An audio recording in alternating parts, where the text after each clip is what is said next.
Hay preguntas que nos han acompañado desde el origen de los tiempos. ¿Quiénes somos? ¿Por qué estamos aquí? ¿Qué hay después de la muerte?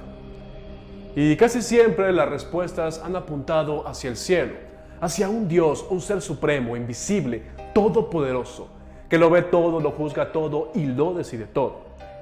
Pero ¿y si no fuera así? Hoy no vengo a burlarme de tu fe ni a imponer mi verdad. Vengo a hacer lo que durante siglos estuvo prohibido: cuestionar, pensar, preguntar lo que no nos dejaban preguntar. Vengo a encender una chispa en tu mente, no a apagar lo que ya hay en tu corazón. Creas o no creas en Dios, este video es para ti, porque solo los cobardes temen hacerse preguntas, y tú no estás aquí por casualidad. Estás aquí porque en el fondo también has sentido que algo no cuadra, que algo no se sostiene, que algo en esta historia simplemente no es verdad. Hoy en la historia que no te cuentan, vamos a cruzar la línea juntos, tú y yo. Vamos a enfrentar el mayor tabú de la humanidad. Vamos a preguntarnos sin miedo, con argumentos, con filosofía, con ciencia y con razón: ¿Dios existe o no?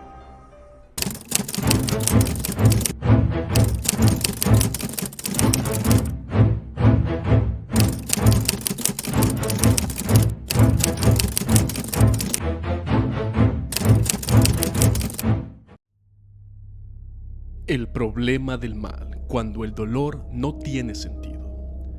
Imagina por un momento que tú eres Dios, todo lo puedes, todo lo sabes, estás en todas partes y decides crear el universo, diseñas la belleza de las estrellas, las leyes de la física, la vida misma.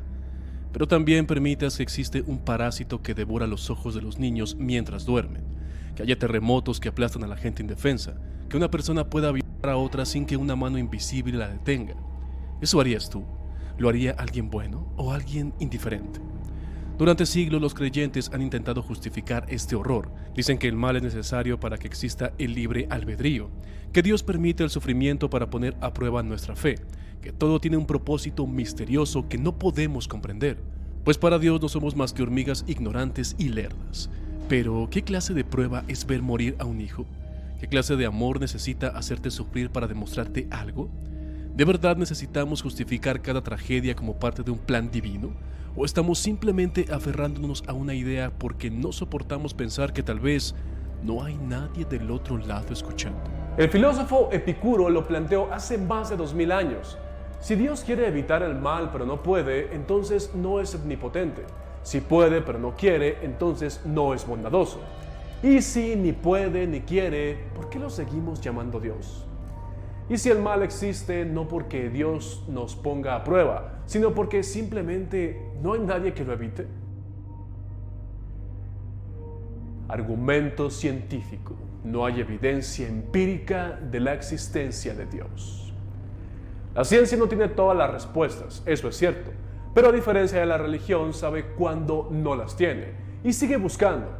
En miles de años de historia, nunca, ni una sola vez, ha sido necesario invocar a Dios para descubrir cómo funciona el mundo. Primero, cada vez que el ser humano entendió algo, Dios retrocedió un paso antes.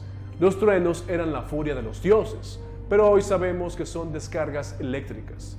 Las enfermedades eran castigos divinos, hoy las curamos con antibióticos.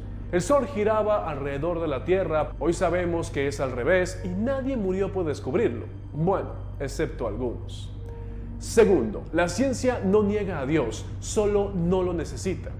Isaac Newton sí creyó en Dios, Einstein también mencionó a Dios como metáfora, pero ninguno de ellos usó a Dios como respuesta final. De hecho, en toda la historia de la ciencia no hay un solo experimento controlado, una observación, un modelo matemático que necesite de la hipótesis Dios para funcionar. La gravedad no necesita a Dios, la evolución no lo necesita, la mecánica cuántica, el código genético, las galaxias lejanas, ninguna de estas maravillas requiere un creador invisible. Tercero, si Dios existe, ¿por qué no lo detectamos? Hoy podemos detectar ondas gravitacionales que ocurrieron hace 1000 millones de años. Podemos ver el fondo del universo, escuchar el zumbido del Big Bang, pero no hay una sola señal de Dios. No hay huellas en el cielo, no hay patrones en los genes que digan hecho por Dios. No hay milagros verificados, repetibles y medibles. Ninguna oración ha demostrado resultados superiores al azar bajo estudio clínico.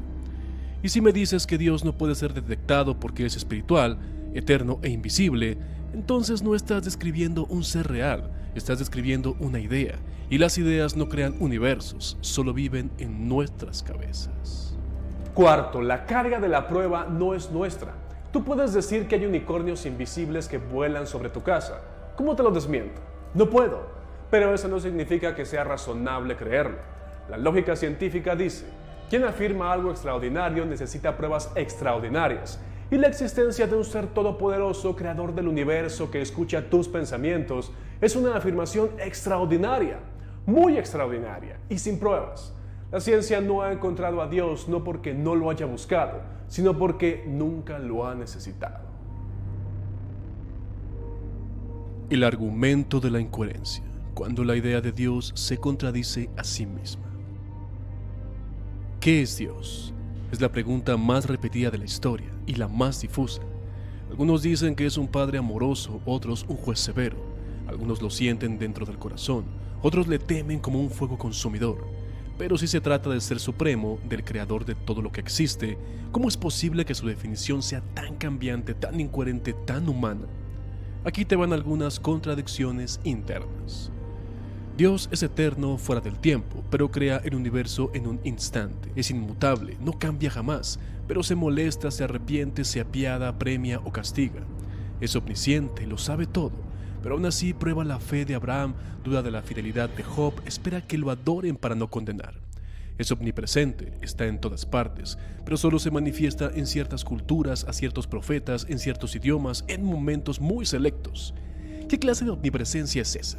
Si depende del contexto social, cultural o incluso económico del creyente. Ahora, algunas contradicciones entre versiones diferentes de Dios. El Dios del Antiguo Testamento es celoso, vengativo, autoritario. Ordena genocidios, como en el libro de Josué, castiga con plagas, convierte ciudades en cenizas. Pero ahora el Dios del Nuevo Testamento, en cambio, es amoroso, misericordioso, perdona al ladrón de la cruz y predica la paz. ¿Son el mismo Dios? ¿Se volvió más empático con el tiempo o simplemente cambió la narrativa? Incluso dentro del mismo cristianismo hay varias disputas. Para los católicos, por ejemplo, Dios se comunica a través de la iglesia y los sacramentos, la obleíta que te dan. Para muchos protestantes eso es idolatría, basta con la Biblia. Para los testigos de Jehová, Jesús no es Dios, sino su creación. Para los mormones, Dios fue alguna vez un hombre y nosotros podríamos llegar a ser como el mismo Dios. ¿Cuál de todos es el verdadero, pues? Si solo hay un Dios, ¿por qué hay tantas versiones enfrentadas? Dios cambia con la cultura. Dios no es el mismo en todas partes. En África, antes de la colonización, era común creer en un Dios creador pero distante, que había creado al mundo y luego se había retirado. En muchas culturas de América, los dioses eran múltiples y coexistían con espíritus de la naturaleza, sin necesidad de cielo ni infierno. Pero tras la colonización, ese Dios lejano y complejo fue reemplazado por el Dios cristiano, uno que manda, que castiga, que exige obediencia y, por supuesto, el diezmo. En el Islam, Dios Alá no tiene hijo, no se encarna, no se representa con imágenes, es un Dios radicalmente diferente al cristiano. Y sin embargo, ambas religiones afirman con certeza que su visión es la real. ¿Cómo puede ser que un Dios que supuestamente creó a toda la humanidad se revele de formas completamente distintas según la religión en la que uno nace? La respuesta es que cada quien tiene su propio Dios.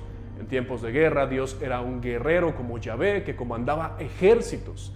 En tiempos de imperios, Dios era un rey absoluto, con súbditos obedientes. En la modernidad, Dios es más un terapeuta, te ama como eres, bueno, si eres de la comunidad de lejitos. Respeta tu libertad. ¿Acaso Dios cambió? ¿O lo que cambió fue la sociedad y ajustó su idea de Dios para que calzara a la perfección? Lo sé, la verdad es incómoda. Dios ha sido tantas cosas a lo largo del tiempo que ya no significa nada con precisión. Si tú preguntas a 10 creyentes qué es Dios, te darán 10 respuestas distintas, algunas compatibles, otras radicalmente opuestas. ¿Cómo se puede adorar algo que ni siquiera tiene una definición estable? Una idea que se contradice no puede ser verdad.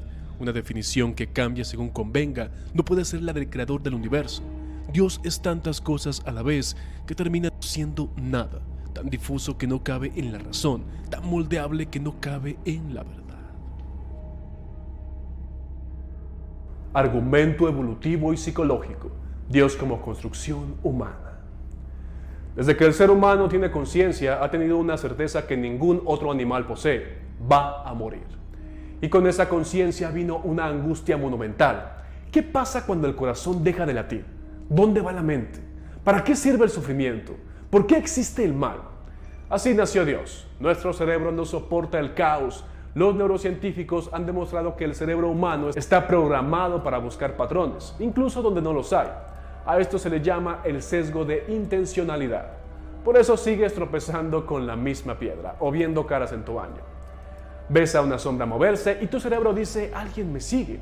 Oyes truenos y tu mente imagina un poder superior. Este sesgo fue útil en la evolución. Mejor asumir que hay una amenaza y, aunque no exista, que ignorarla y morir.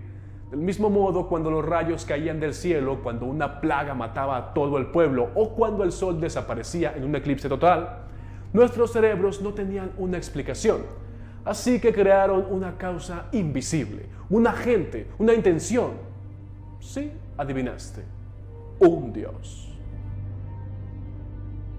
El Dios de la cueva. Las primeras deidades eran la lluvia, el fuego, el sol, la fertilidad, la luna. Cada cultura construyó sus mitos para dar sentido al misterio. En algunos lugares había un Dios por cada cosa, en otros uno solo que lo controlaba todo. Pero en todos los casos el patrón se repite. La idea de Dios nació como respuesta al miedo, a lo desconocido, a morir, a sufrir. En ese sentido, la religión funciona como una adaptación evolutiva. Estudios en psicología evolutiva sugieren que la creencia en Dios y en normas morales supervisadas desde el cielo ayudó a cohesionar a las primeras sociedades humanas. Si crees que alguien te vigila incluso cuando estás solo, es menos probable que robes, mates o traiciones al grupo. Esto facilitó la vida en comunidad, generó orden, respeto y miedo. Por eso muchas religiones antiguas prometían castigo eterno y vigilancia constante. Dios fue la cámara de seguridad en una era sin electricidad. Las religiones también evolucionan y mueren. ¿Sabías que los griegos, egipcios, romanos y nórdicos y mesoamericanos estaban tan convencidos de sus dioses como hoy lo están los cristianos? ¿Musulmanes o judíos? Zeus, Ra, Thor, Baal, Quetzalcóatl, miles de dioses han existido, todos adorados con pasión, todos creídos con sinceridad. Hoy solo quedan ruinas, leyendas y nombres en libros de historia. ¿Qué hace pensar a los creyentes actuales que su Dios será diferente? Dios es una respuesta, pero no toda respuesta es verdad. Dios fue creado por el ser humano, no al revés. Es el eco de nuestros miedos, la voz que inventamos para soportar el silencio del universo. Durante siglos, la humanidad ha construido templos con oro, mientras millones mueren de hambre. Ha predicado amor, mientras quema, mutila y asesina en nombre de Dios. Ha buscado a un ser perfecto e invisible, mientras ignora las imperfecciones visibles que nos rodean. Nos han enseñado que dudar es pecado, que cuestionar es arrogancia. Pero, ¿y si dudar es un acto de valor? ¿Y si pensar por ti mismo no es un crimen, sino una necesidad urgente? No dijimos que el universo no sea asombroso, no negamos que el ser humano anhele esperanza, pero anhelar algo no lo vuelve real. ¿Dios existe? No hay una sola prueba empírica, su definición es contradictoria, su inacción frente al mal es insoportable y su origen está profundamente atado a nuestros miedos más primitivos. Esto no es fe, es evasión, porque si Dios fuera real no necesitaría templos para ser adorado, ni libros sagrados para ser entendido, ni amenazas de infierno para ser obedecido. Si Dios fuera real estaría en la verdad, no en la intimidación, en la razón, no en el castigo. Y si después de todo esto decides seguir creyendo, hazlo sabiendo que crees a pesar de la razón, a pesar de la lógica, a pesar de la evidencia. No digas que Dios es incuestionable. Creo porque necesito creer, y eso está bien. Pero no intentes imponerme a los demás como si fuera verdad absoluta. No busco destruir la fe de nadie, pero si tu fe no sobrevive al pensamiento crítico, entonces lo que adorabas no era Dios, era una ilusión. Yo soy Fernando Magaña y si ya has llegado a este punto del video sin querer quemarme con leña verde, aquí nos vemos en la próxima. Adiós.